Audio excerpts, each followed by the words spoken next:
მაზე მოეწყო ის პრესკონფერენცია და მე მგონი ახლა ცოტა იმდენი გამოცდილება პოლიტიკური და ალღომაინც გვაქვს რომ ისე ჩამოვაყალიბოთ საქმელი რომ აზრის გამოტანა თავის პაიჭაძეს და ზაზაგაჩიშვილის ეს არის ტოტალური ცენზურის შედეგი მედიასთან დაკავშირებით. გასაგებად, დიდი მადლობა ქალბატონ ფიქრია. მართალია 4 დღეს სიცხიანი ვიწექი და ჭერში ვიყურებოდი ძირითადად, მაგრამ მაინც შევიტყვე რომ სოფო ხორგუანი უკვე აღარ არის სოზარ სუბარის მოადგილე და სადღაც პოლიტიკისკენ მიიწევსო და როგორ არის მოჯერეს დავაზუსტოთ ქალბატონო სოფო.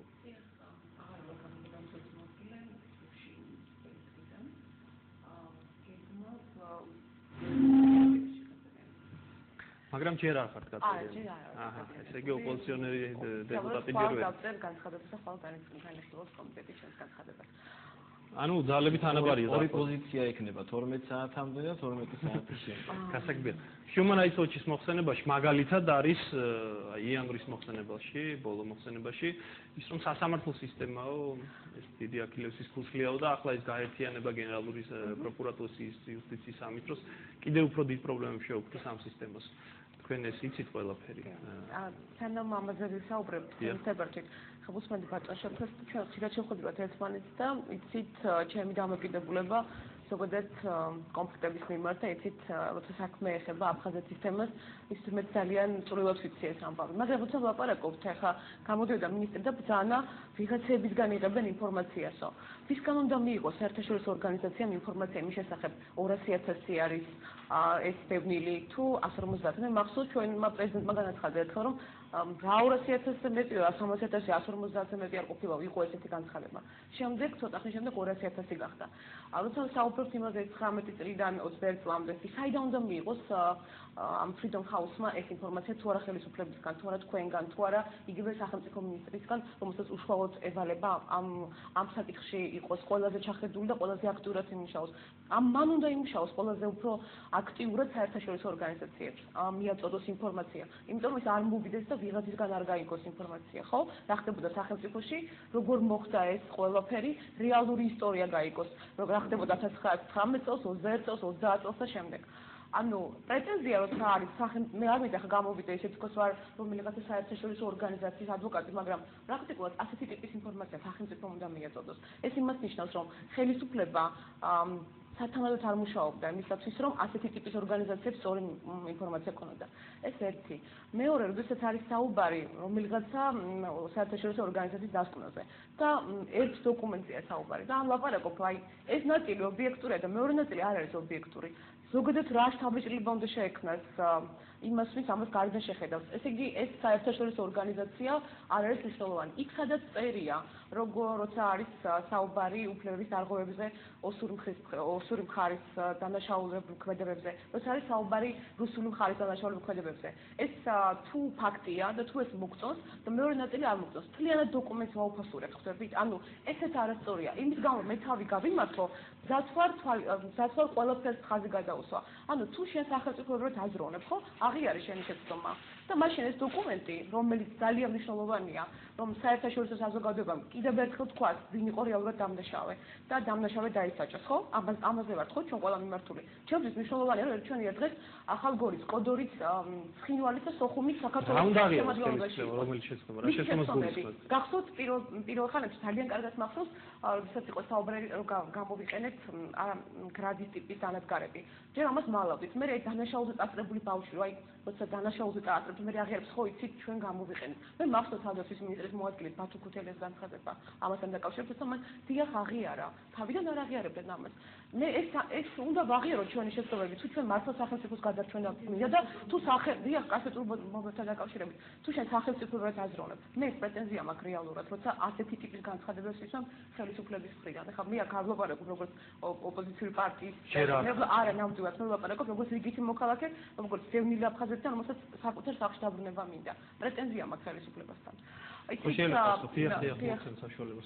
რაც შეეხება სასამართლოს, რაც შეეხება მედიას, სიმართლე გითხრათ, ახალი არაფერი ყოფილა ჩემთვის, იმიტომ რომ ჩვენ რაც იქწერია ამ სახალხო მე მუშაობ სახალხო დამცველის მოადგილედ და ამას სახალხო დამცველის მოხსენებაში ძალიან დიდი თავები ეძღვნება.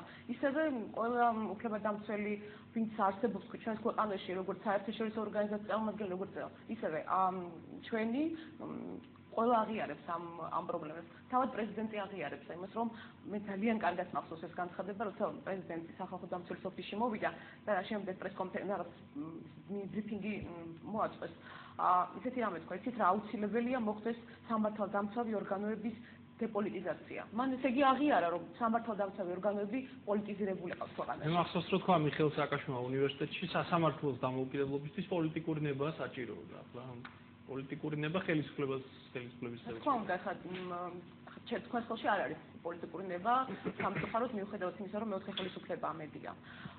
ჩემი პრეტენზია ძირითადად მაინც არის მედიის თავისუფლებასთან დაკავშირებით. მედია რომ ყოფილიყო თავისუფალი, სასამართლოც უფრო მეტად თავისუფალი იქნებოდა და რეალურად სხვა დანარჩენი პრობლემის ნაკლები გვექნებოდა ქვეყანაში. ბატონ შოთა უპასუხეთ ისე. პირველ რიგში უნდა ითქვას, რომ უკვე მიუხედავად იმისა, ჯერ 12 საათი არ არის, ეს გაუარება აშკარად შეიმჩნევა. იმიტომ რომ ჩვენ თანამშრომლობთ მთელი ამ ხნის განმავლობაში სოფია ყორბანის შეხვედრის დროს შინაგან გაუარებაზეა საუბარი და ამ ხნის განმავლობაში არანაირი შენიშვნა ჩვენს მუშაობასთან დაკავშირებით თქვენი ოფისიდან არ ყოფილა. ამ მუშაობას საუბრობ ახლა. ამ მუშაობის პერიოდში თქვენ არაერთ გზის ყოფილხართ ჩვენთან, სადაც ელჩები, საერთაშორისო ორგანიზაციების წარმომადგენლები იყვნენ და მათთვის იყო დაწვრილებითი ახსნა, თუ როგორ იყო დევნილების საკითხი, რანაირად წარმოიშვა. ჩვენ შეიძლება ჩვენ მხარეს ვამეტებდით და შემდეგ ეს დასკვნებშიც ხდებოდა აღწერა ამისი, რომ ქართული მხარე ზედმეტ ინფორმაციას გვაწვდის ამ საკითხებთან დაკავშირებით პირიქით, მაგრამ ის რომ ჩვენგან ნაკლებობა იყო ინფორმაციის, ამდაგვარი რამე არ ყოფილა. ეხლა რაც შეეხება თვითონ ამ ფაქტებს. მე მაშინაც ვთქვი და ეხლაც ვიმეორებ. ამ ფაქტებიდან გამომდინარე არ შეიძლება დასკვნა გაკეთდეს ნორმალურად. ამ ფაქტებში რაც გულისხმობ, რაც ჩამოთვალე, რაც ჩამოთვალე, ეს არის რა შეიცით საქმე, როდესაც ეს უკავშირდება შემდეგ უკვე ჩატარებულ არჩევნებს, შემდეგ ჩატარებულ რეფერენდუმს, აქედან გამოტანილ დასკვნებს და ასე შემდეგ, იმიტომ რომ როდესაც საუბარია რომ 340,000 ადამიანია ამ ტერიტორიაზე და აქ ჩატარდა რეფერენდუმი, მიიღო 97% მოსახლეობამ და მხარი მისცა 97%-მა, ეს გამოდის რომ რეფერენდუმი ჩატარებულა ამ ტერიტორიაზე. მაშინ როდესაც 2/3-ია დევნილი, ცხოვრობს სინამდვილეში 140,000 ადამიანი და ეთნოწმენდის შემდეგ რეფერენდუმის შედეგებს არავინ არ ცნობს. თუ მაინც და მაინც რეფერენდუმზე საუბარი, ეს ყველაფერი ნორმალურად ჩატარდა რუსებისთვის თათარისტანში, სადაც 92 წელს ჩატარდა რეფერენდუმი, 87% მოსახლეობის ღებულობდა მონაწილეობას და 64%-მა მისცა არჩევნებ რეფერენდუმს დადებითი ხმა. ეხლა რაც შეეხება დასკვნებს, უკვე ჩვენ ხშირად ურევთ ორივე ორგანიზაციის დასკვნებს, მე გეტყვით მეორე ორგანიზაციის დასკვნებზე, რაზე არის აქ საუბარი. ცხადია, აქ არის 200 გვერდიანი ინფორმაცია, ამ მცირე ხანში დამუშავება ნამდვილად შეუძლებელი იყო, რაც არ უნდა აპარატი არსებობდეს, გეთანხმებით ნამდვილად, მაგრამ შეძლებით და გვარად ამას ყველაფერს გადავხედეთ და დავაჯგუფეთ იმის მიხედვით, რაც შეიძლებოდა დასკვნები გავეკეთებინა ჩვენ. დაყოფილი არის ეს დასკვნა შემდეგნაირად. ქართული მხარის დარღვევები, ოსური მხარის და რუსული მხარის. არსად საუბარი ქართველების მიერ ეთნოწმენდის ჩატარებას. არცად ქართველების მიერ კაცობრიობის წინაშე ჩადენილ დანაშაულზე. არსად არ არის. საუბარი არის მხოლოდ იმაზე, რომ იქნა ქართული მხრიდან გამოყენებული აი სწორედ ის კასეტური ბომბები და არადამიზნებითი იარაღით იქნა სროლა განხორციელებული. ქართული მხარემ ჩაიდინა სამხედრო დანაშაული და სამხედრო დამნაშავეები ქართული მხრიდან ვიტყვი აუცილებლად. და საუბარია მაშინ როდესაც ლაპარაკობენ არადამიზნებიძე, იქვე არის დაზუსტებული, რომ ეს ობიექტები იმყოფებოდან სამხედრო ობიექტების გვერდით. როდესაც საუბარია რუსების მიერ ჩადენილ დანაშაულზე, აქ საუბარია დაუშვათ, როდესაც ბომბავდნენ გორს მისგან სამხედრო ობიექტებიდან 1 კილომეტრით დაშორებულ ჩვეულებრივი ობიექტების დაბომბვაც ხდებოდა.